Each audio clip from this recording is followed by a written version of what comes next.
रामायण कथा पाठ 21। विवाह पूर्व की औपचारिकताएं। महाराज जनक के कनिष्ठ भ्राता कुशध्वज सांकाश्यपुरी में रहकर राज्य का प्रबंध किया करते थे। सीता के विवाह का समाचार पाकर महाराज वे भी सांकाश्यपुरी से मिथिला आ गए। अपने अग्रज महाराज जनक तथा गुरु शतानंद जी को प्रणाम करने के पश्चात वे बोले, हे भ्राता, अयोध्यापति पधार चुके हैं, इसलिए अब विवाह संबंधी कार्यों का शुभारंभ कर देना चाहिए। इस पर जनक जी ने शतानंद जी से कहा, हे गुरुवर, भाई कुशध्वज के कहने के अनुसार हमें शुभ रीतियों और विधि विधानों के अनुसार कार्य प्रारंभ करना चाहिए। अतः आप शीघ्र जाकर अयोध्यापति महाराज दशरथ को राजकुमारों सहित आदर पूर्वक यहाँ लिवा लाइए। शतानंद जी जनवासी में महाराज दशरथ के पास पहुँचे और उनसे आदर पूर्वक बोले, महाराजाधिराज, मिथिला नरेश महाराज जनक अपने कनिष्ठ भ्राता कुशध्वज परिजनों एवं समस्त मंत्रियों के साथ आपके दर्शनों के लिए उत्सुक हैं और अपने दरबार में आपकी प्रतीक्षा कर रहे हैं। इसलिए आप अपने मंत्रियों सहित पधार कर उन्हें कृतार्थ कीजिए। राजा जनक का संदेश पाकर राजा दशरथ गुरु वशिष्ठ मंत्रियों एवं राजकुमारों के साथ वहां पहुंचे जहां राजा जनक उनकी प्रतीक्षा कर रहे थे। मिथिलापति ने खड़े होकर उन सबका स्वागत किया और उन्हें बैठने के लिए यथोचित स्थान प्रदान किया। जब सब अपने अपने स्थानों पर विराजमान हो गए तो इक्ष्वाकु वंश के गुरु वशिष्ठ जी ने राजकुमारों का गोत्र पढ़ना प्रारंभ किया, जो इस प्रकार था। आदि रूप स्वयंभू ब्रह्मा जी से मरीचि का जन्म हुआ। मरीचि के पुत्र कश्यप हुए। कश्यप के विवस्वान और विवस्वान के वैवस्वत मनु हुए। वैवस्वत मनु के पुत्र इक्ष्वाकु हुए। इक्ष्वाकु ने अयोध्या को अपनी राजधानी बनाया और इस प्रकार इक्ष्वाकु कुल की स्थापना की। इक्ष्वाकु के पुत्र कुक्षी हुए। कुक्षी के पुत्र का नाम विकुक्षी था।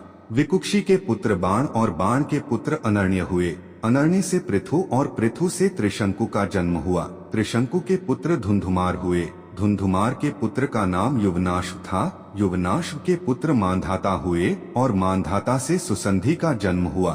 सुसंधि के दो पुत्र हुए, ध्रुवसंधि एवं प्रसेनजित। ध्रुवसंधि के पुत्र भरत हुए। भरत के पुत्र असित हुए और असित के पुत्र सगर हुए। सगर के पुत्र का नाम असमंज था। असमंज के पुत्र अंशुमान तथा अंशुमान के पुत्र दिलीप हुए। दिलीप के पुत्र भगीरथ हुए। इन्हीं भगीरथ ने अपनी तपोबल से गंगा को पृथ्वी पर लाया। भगीरथ के पुत्र ककुत्स्थ और ककुत्स्थ के पुत्र रघु हुए। रघु के अत्यंत तेजस्वी और पराक्रमी नरेश होने के कारण उनके बाद इस वंश का नाम रघुवंश हो गया। रघु के पुत्र प्रवृद्ध हुए, जो एक शाप के कारण राक्षस हो गए थे। इनका दूसरा नाम कल्माशपाद था। प्रवृद्ध के पुत्र शंखण और शंखण के पुत्र सुदर्शन हुए। सुदर्शन के पुत्र का नाम अग्निवर्ण था। अग्निवर्ण के पुत्र शीघ्रग और शीघ्रग के पुत्र मरु हुए। मरु के पुत्र प्रशुश्रुक और प्रशुश्रुक के पुत्र अम्बरीश हुए। अम्बरीश के पुत्र का नाम नहुष था। नहुष के पुत्र ययाति और ययाति के पुत्र नाभाग हुए। नाभाग के पुत्र का नाम अज था। अज के पुत्र दशरथ हुए और दशरथ के ये चार पुत्र रामचंद्र, भरत, लक्ष्मण तथा शत्रुघ्न हैं। इक्ष्वाकु कुल का वर्णन करने के पश्चात वशिष्ठ जी ने कहा, हे राजन, अब आप भी अपनी वंश परंपरा का परिचय दीजिए, क्योंकि विवाह जैसे मांगलिक अवसरों पर दोनों ही कुल अपने अपने वंश का परिचय देते हैं। महाराज जनक बोले, महर्षि, आपने सर्वथा उचित बात कही है। अब मैं भी अपने कुल का परिचय देता हूँ। प्राचीन काल में निमि नामक एक धर्मात्मा राजा थे। उनके मिथि नामक पुत्र हुआ, जिन्होंने मिथिला बसाई। मिथि के पुत्र का नाम जनक था। उन्हीं के नाम पर मिथिला के राजा लोग जनक कहलाते हैं।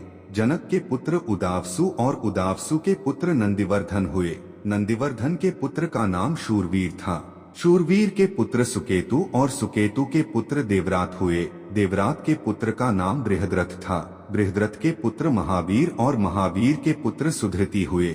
सुधृति के पुत्र का नाम धृष्टकेतु था। धृष्टकेतु के पुत्र हर्यश्व और हर्यश्व के पुत्र मरु हुए। मरु के यहाँ प्रतींधक की उत्पत्ति हुई। प्रतींधक के पुत्र कीर्तिरथ, कीर्तिरथ के पुत्र देवमीढ़, देवमीढ़ के पुत्र विबुध और विबुध के पुत्र महींद्रक हुए। महींद्रक के पुत्र का नाम कीर्तिरथ था। कीर्तिरथ के पुत्र महारोमा, महारोमा के पुत्र स्वर्णरोमा और स्वर्णरोमा के पुत्र हृस्वरोमा हुए। हृस्वरोमा के 2 पुत्र हुए, उनमें से बड़ा मैं हूँ और मुझसे छोटा कुशध्वज है। हम दोनों भाई इसी प्रदेश में रहकर राजकाज संभालते थे। कुछ काल पहले सांकाश्य के पराक्रमी राजा सुधन्वा ने मिथिला पर आक्रमण कर दिया। वह चाहता था कि मैं सीता का विवाह उसके साथ कर दूं। मैंने उसकी मांग पूरी नहीं की, इसलिए उसके साथ मेरा युद्ध हुआ जिसमें सुधन्वा मेरे हाथ से मारा गया। तब से मेरा कनिष्ठ भ्राता कुशध्वज सांकाश्य पर शासन करता है और मैं मिथिला पर। मैं अपनी बड़ी पुत्री सीता का विवाह राजकुमार रामचंद्र के साथ और छोटी पुत्री उर्मिला का विवाह उनके कनिष्ठ भ्राता लक्ष्मण के साथ करना चाहता हूँ। मैं 3 बार इस बात को दोहराकर अपनी दोनों कन्याएं आपको वधुओं के रूप में समर्पित करता हूँ। फिर वे राजा दशरथ से कहने लगे, हे नृपश्रेष्ठ, अब आप इनसे गौदान कराकर नांदीमुख श्राद्ध का कार्य संपन्न कीजिए।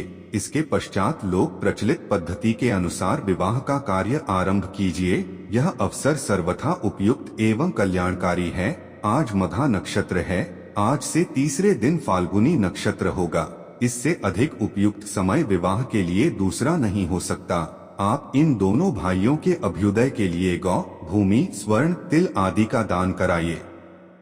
राजा जनक के कथन समाप्त होने पर महामुनि विश्वामित्र बोले, हे राजन, आप और राजा दशरथ दोनों के ही कुल पूर्णतया धर्मपरायण, कीर्तियुक्त एवं समान हैं। अतः इन दोनों कुलों में विवाह संबंध सर्वथा उपयुक्त है। सीता और उर्मिला भी राम और लक्ष्मण के सर्वथा उपयुक्त हैं। आपके कनिष्ठ भ्राता कुशध्वज भी आपकी ही भांति धर्मपरायण एवं प्रतिभा संपन्न हैं। इनकी भी 2 रूपवती, सुंदर एवं विवाह योग्य कन्याएं हैं। हे नरश्रेष्ठ, मैं चाहता हूँ उनका भी विवाह महाराज दशरथ के 2 योग्य और पराक्रमी पुत्रों भरत और शत्रुघ्न के साथ हो जाए। विश्वामित्र की बात सुनकर जनक बोले, हे मुनिवर, आपके इस आदेश को स्वीकारते हुए मैं अपने कुल को धन्य समझता हूँ। आप भरत और शत्रुघ्न को आज्ञा दीजिए कि वे कुशध्वज की दोनों कन्याओं मांडवी एवं श्रुतकीर्ति को अपनी अपनी पत्नी के रूप में स्वीकार करें। इसके बाद मिथिला नरेश से अनुमति लेकर राजा दशरथ वशिष्ठ जी और विश्वामित्र जी के साथ जनवासी में लौट गए।